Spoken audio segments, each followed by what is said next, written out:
അറിഞ്ഞില്ലേ നിങ്ങള്?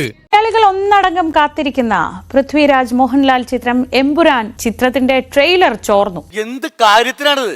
ഒരു സുഖം, ഒരു മനസുഖം. ഇന്ന് ഉച്ചയ്ക്ക് 1:08 ട്രെയിലർ റിലീസ് ചെയ്യാനിരുന്നത്. അങ്ങനെ ഇരിക്കുമ്പോഴാണ് ഇന്നലെ രാത്രി ട്രെയിലർ ചോർന്നത്. അതൊക്കെ ഗോപാലകൃഷ്ണൻ ഒരു നമ്പർ അല്ലേ? ഇത് എന്റെ ഒരു നമ്പറാ. അത് ലീക്ക് ചെയ്യപ്പെട്ടത് കൊണ്ട് തന്നെ പലരിലേക്കും ആ ട്രെയിലറിന്റെ ഭാഗങ്ങൾ എത്തിയതോടുകൂടി തന്നെ ഔദ്യോഗികമായി അത് പുറത്തിറക്കണം, അല്ലെങ്കിൽ ഇത് ഇങ്ങനെ കിടന്ന് കറങ്ങി നടക്കുമെന്ന് മനസ്സിലായത് കൊണ്ട് തന്നെ അണിയർ പ്രവർത്തകർ അത് പുറത്തേക്ക് വിടുകയായിരുന്നു. നിന്നെ പോലുള്ള വിവരദോഷികളും അല്പന്മാരുമാണ് മലയാള സിനിമയുടെ യഥാർത്ഥ പ്രതിസന്ധി. ഒട്ടനേകം പേരുടെ ചോരയിലും കണ്ണീരിലും വിയർപ്പിലും കെട്ടിപ്പടുത്തതാണടാ സിനിമ. അത് നശിപ്പിക്കാൻ നോക്കിയാൽ സമ്മതിക്കില്ല.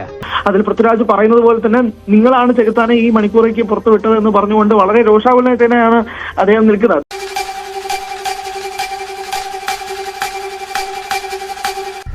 പണി വരുന്നുണ്ടവറാച്ച.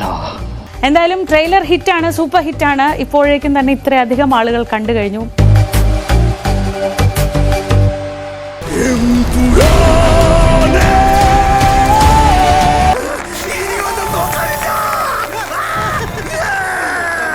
അടുത്ത വ്യാഴാഴ്ച ഇതേ സമയത്ത് നമുക്ക് എങ്ങനെയുണ്ട് എമ്പുരാൻ എന്ന് പരസ്പരം ചോദിച്ചറിയാവുന്ന കാഴ്ച വരും. അപ്പോൾ അതിനായി നമുക്ക് കാത്തിരിക്കാം. നമ്മുടെ സിനിമ സൂപ്പർ ഹിറ്റാ, ഉറപ്പിച്ചോ?